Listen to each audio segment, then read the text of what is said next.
दोस्तों नमस्कार। 4 PM news network पर आप सबका बहुत बहुत स्वागत है। मैं हूं आपका दोस्त मयूर जानी। अब एक सिलसिला शुरू हो चुका है गुजरात से एप्लीकेशन या FIR दर्ज करवाने का देश के अलग अलग विपक्ष के नेताओं के खिलाफ। राहुल गांधी का मामला चल ही रहा है, हम सब जानते हैं। अब जो है कल मतलब कि 26 तारीख को ये हो गया कि तेजस्वी यादव जो बिहार के अभी डेप्यूटी CM है और राष्ट्रीय जनता पार्टी राजपा के वो अभी सबसे बड़े नेता है, क्योंकि लालू जी की जगह पे वो काम कर रहे हैं, धुरा संभाली हुई है पार्टी की।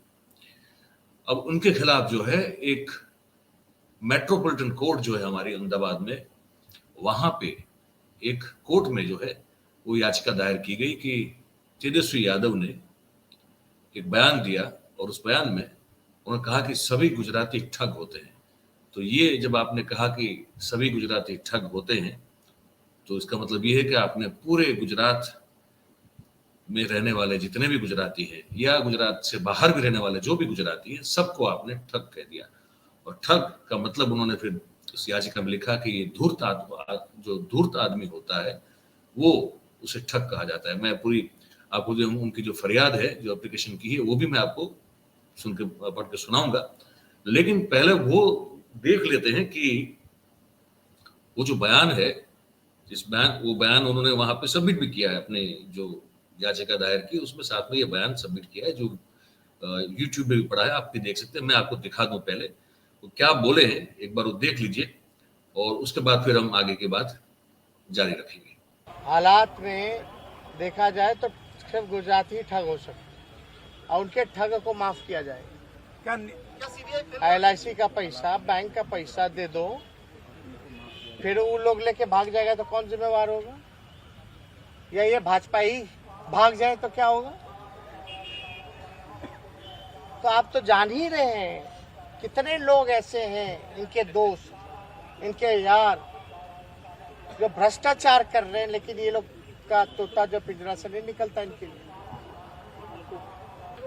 या तो हमसे डर गए होंगे सामना करने की इनकी हिम्मत, भाजपाइयों को, हमसे नहीं। हमने पहले भी कहा नेता विरोधी दल को तो डर लग रहा होगा कि कब माफी बोल दे मांगने।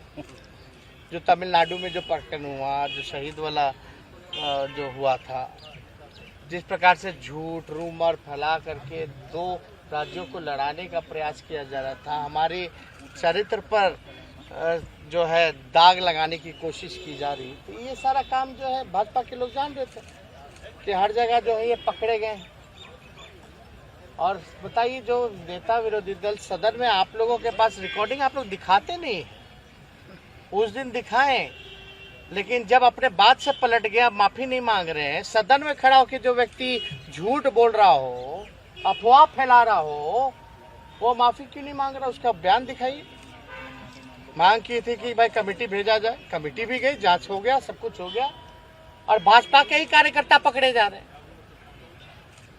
भाजपा के लोग ही, RSS माइंड के सोच के लोग, जो गांधी जी के मृत्यु पर जश्न मनाने की बात करते हैं, तो साफ तौर पे ये दिखाता है कि किस हिसाब से ये प्लांट किया गया था सारी चीजें। अब ये आपने बयान सुन लिया। अब मेरे सामने ये उन्होंने जो याचिका दायर की है मेट्रो कोर्ट में, मैं वो आपको सुनाता हूं तो आपको और बिल्कुल खुलकर पता चल जाएगा कि क्या क्या इसमें कहा गया है। ये फरियादी जो है वो है हरेश भाई प्राणशंकर मेहता।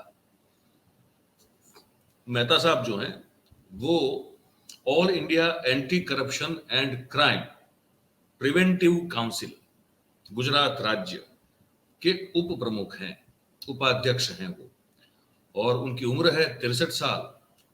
उनका जो व्यवसाय है वो कहते हैं कि मैं कुछ व्यापार करता हूं और समाज सेवा करता हूं। इसमें लिखा है कि धर्म हिंदू है और उनका एड्रेस है वो भी दिया हुआ है। नरोडा में रहते हैं वो, अहमदाबाद के, जो पूर्व विस्तार है हमारा। और ये उन्होंने जो फरियाद दाखिल की है वो है तेजस्वी लालू प्रसाद यादव के खिलाफ, ठीक है। और जो धाराएं लगाने की मांग की है वो है इंडियन पिनल कोड आईपीसी जो है उसकी 499 और 500 के तहत जो है उन्होंने ये फरियाद, उस धारा के अंतर्गत ये फरियाद उन्होंने की है। और अब मैं जो फरियाद का मूल अंश है सीधा उसी पे, जो मेन बात है वहीं पे आ जाता हूं।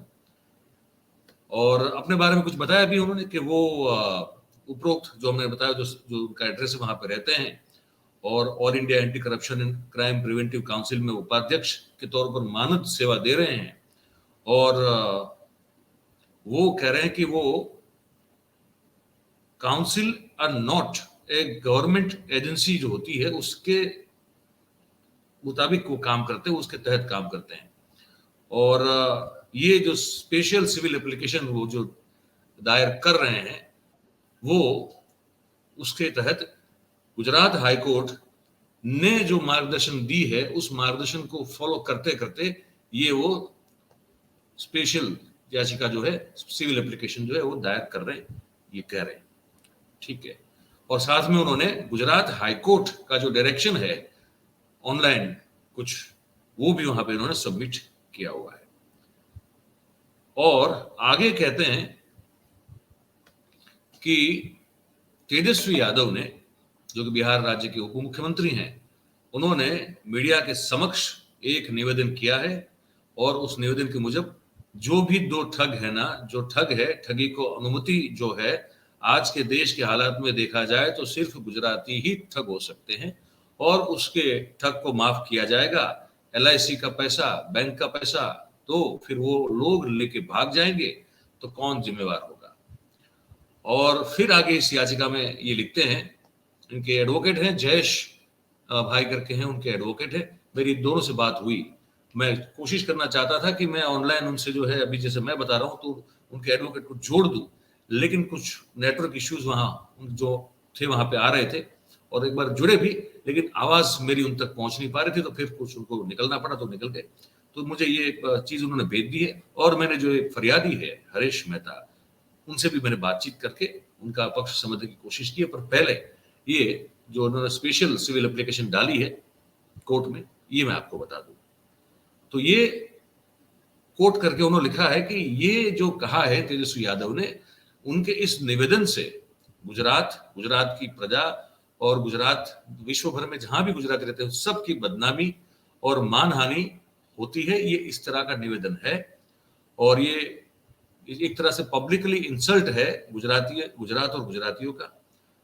और ठग की जो परिभाषा है वो है बदमाश, धूर्त, लुच्चा और गुनहगार हो ऐसा व्यक्ति।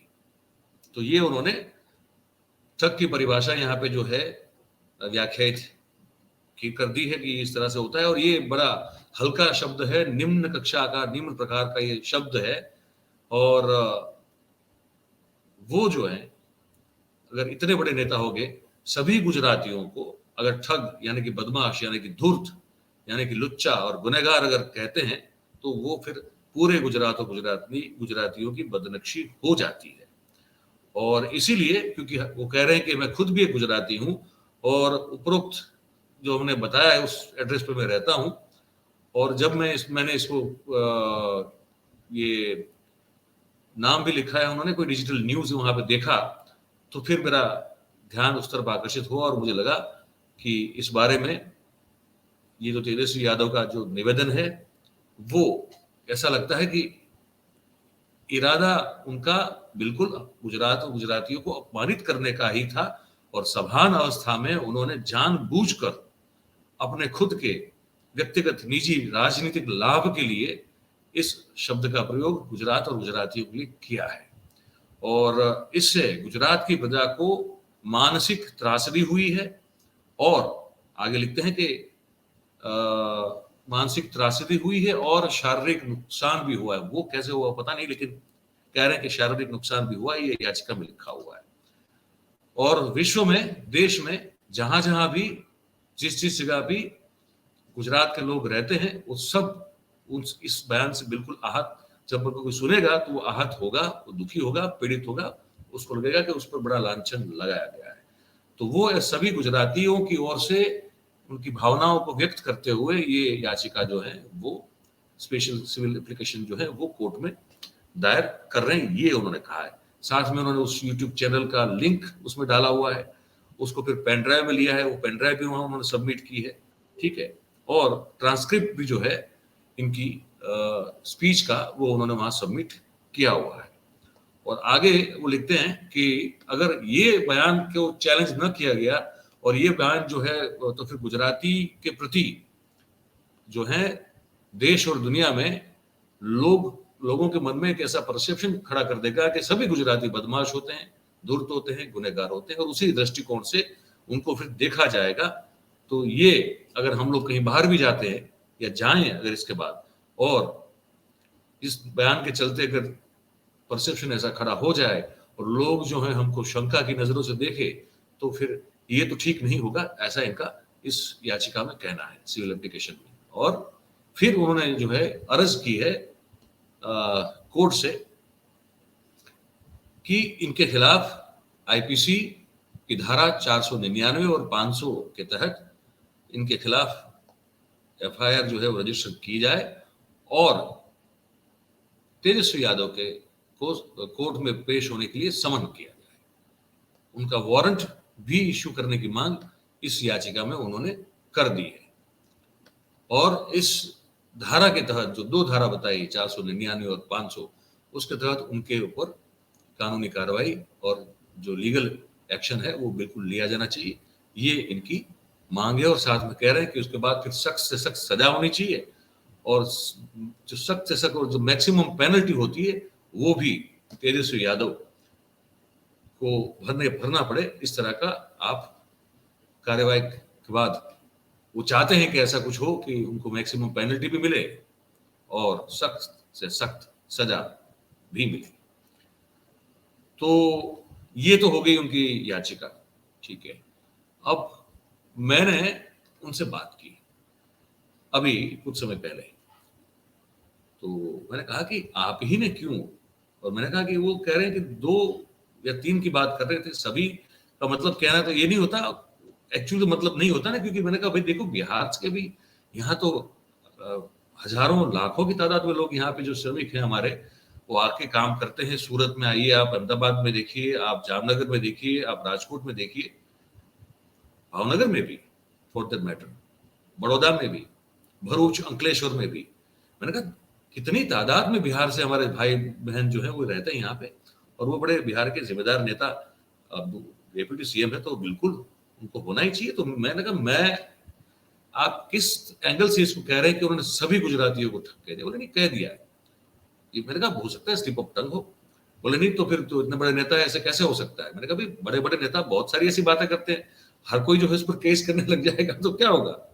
बोले नहीं। मैंने कहा मैं कोशिश की जानने की भाई आप किसी राजनीतिक पार्टी से जुड़े हो या आपके इस तरह के केस दर्ज करवाने के पीछे क्या कोई ऐसी मंशा है कि आप भी लाइमलाइट में आ जाएं, या फिर आपको किसी ने कान में फूंक मारी हो कि भैया आप ये कर दो। आप किसी का हत्था तो नहीं मतलब बन रहे हैं कि आप कंधे पे आप कंधा आपका और बंदूक किसी और की हो, ये तो नहीं हो रहा है। पर ये सब जानने की कोशिश की, पर वो खुद जो है वो इंटरव्यू में बैठना नहीं चाहते थे ऑनलाइन। उनका एडवोकेट है जयेश भाई, हमारे उनसे मुलाकात हुई, ऑनलाइन जुड़े भी हो, लेकिन फिर कुछ उनका कहना था कि आवाज मेरी उन तक पहुंच नहीं रही है, और कुछ टेक्निकल इशू हुआ और उसके बाद जो है कनेक्शन कट गया, और फिर वापस जब कॉल किया तो वहां से निकल चुके थे। तो ये मैं ये बात समझना चाहता था कि भाई कोई पॉलिटिकल मोटिवेशन है, किसी के कहने पर कर रहे हैं, या सचमुच में बहुत आहत हो गए हैं। पर वो उस तरह की बातचीत आगे हो नहीं पाई। तो हमने कहा भाई ठीक है, बाद में हम बात करेंगे आपसे वापस। तो ये जो बहार खिली हुई है राजनीतिक नेताओं के खिलाफ एफआईआर करने की, ये आगे बढ़ती जा रही है, और गुजरात से ही ये ज्यादा हो रहा है। देखिए, एक तो राहुल गांधी हो गए, दूसरे अरविंद केजरीवाल हो गए, वो और संजय सिंह दोनों गुजरात यूनिवर्सिटी वाले मामले में जो उन्होंने डिग्री मांगी थी, उसके बाद फिर जो हुआ सिलसिला आप सब जानते हैं, और उसके बाद अब तेजस्वी यादव है। अब हम ये सोच रहे हैं कि और किसकी बारी आ सकती है और किसका नंबर आ सकता है इस पूरे मामले में। हमको कहीं ना कहीं ये लग रहा है, देखिए एक चीज है कि तेजस्वी यादव को या कोई किसी भी नेता को किसी प्रदेश, जाति विशेष, किसी के भी खिलाफ ऐसा बिल्कुल नहीं बोलना चाहिए, ये बात मैं बिल्कुल मानता हूं। अब आप ये कहें, कुछ लोग हैं गुजरात से, अगर आपको कहना है तो ये कह सकते हैं उनको चिन्हित करके कि आप जो है ये लोग जो हैं जो गुजराती हैं, पर ये लोग जो हैं वो ठग हैं, अगर आपको कहना है तो। आप सभी गुजराती को अगर इस व्याख्या में फिट करने की कोशिश करेंगे तो फिर वो बात ठीक नहीं है। ये भी मुझे लगता है कि ये बात सही है। अब वो बात को पकड़कर क्या एक बदनक्षी का, मानहानि का मुकदमा या स्पेशल सिविल एप्लीकेशन कर देनी चाहिए, वो डिपेंड करता है, डिबेटेबल इशू है पूरा, करनी चाहिए नहीं करनी चाहिए। और जो लोग ये समझते हैं कि भाई इससे हमारी पूरी जो इमेज है गुजरातियों की, इनके इस बयान से, तेजस्वी यादव के एक इस बयान से हमारी पूरी गुजरात और गुजरातियों की इमेज जो है उस पर बट्टा लग सकता है, और बाहर जब जाएंगे तो लोग हमको शंका की दृष्टि से देखना शुरू कर देंगे, या तो उन्होंने पूरे गुजरात और गुजरातियों का अपमान कर दिया। अगर ये आप सही में ये मानते हैं तो फिर एक ही एप्लीकेशन क्यों है, बहुत सारे लोगों को लगता हो तो पहली बात, बयान से मैं बिल्कुल सहमत नहीं हूं, मतलब व्यक्तिगत तौर पर भी और बतौर जर्नलिस्ट भी, कि ऐसे बयानों से लोगों को बचना चाहिए, जिम्मेदारी से बात करनी चाहिए। और दूसरी बात यह है कि मुझे अभी भी इस चीज में बड़ा एक डाउट है कि ये जो हरीश मेहता साहब का ये बयान, ये जो स्पेशल सिविल एप्लीकेशन की है मेट्रो कोर्ट में, वो सचमुच आहत होकर की है या कोई पॉलिटिकल मोटिवेशन है, या फिर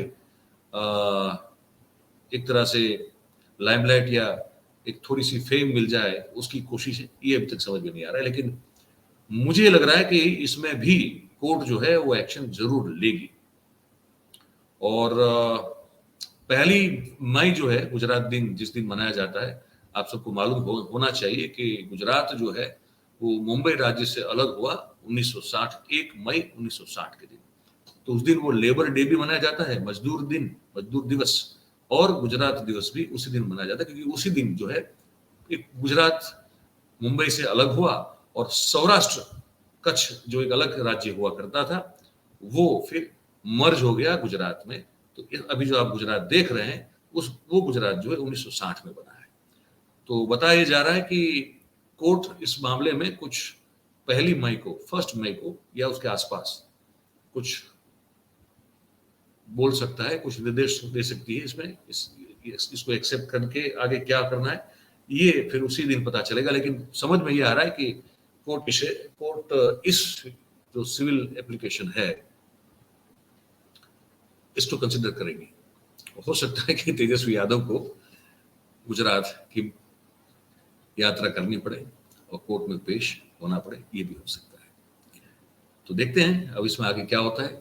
ये हमको जो लगा वो हमने आपको बताया, पर आप क्या सोच रहे हैं, आपकी क्या राय है, प्रतिक्रिया इस बात को लेकर, ये आप कमेंट बॉक्स में जरूर से आप लिख के हमको बताएं। और जैसे फिर हम कहते हैं कि अगर अच्छी बात लगती है तो भाई वो लाइक करें, वो एक बड़ा जरूरी होता है। फिर उसको जो है सब्सक्राइब अगर नहीं किया है तो कर ले भाई, जो नए व्यूअर्स हैं। और अगर आप कर चुके हैं तो आप अपने आसपास के लोगों को करवा भी सकते हैं। और शेयर जितना हो सके उतना कीजिए भाई, ताकि हमारी बात जो है वो लोगों तक, जितने ज्यादा लोगों तक हो सके उतने, है ना, वो पहुंच पाए आपके सहयोग समर्थन से, आपकी मदद से। इस कार्यक्रम में बस अब इतना ही है। आप सबका बहुत बहुत धन्यवाद। Thank you very much. नमस्कार।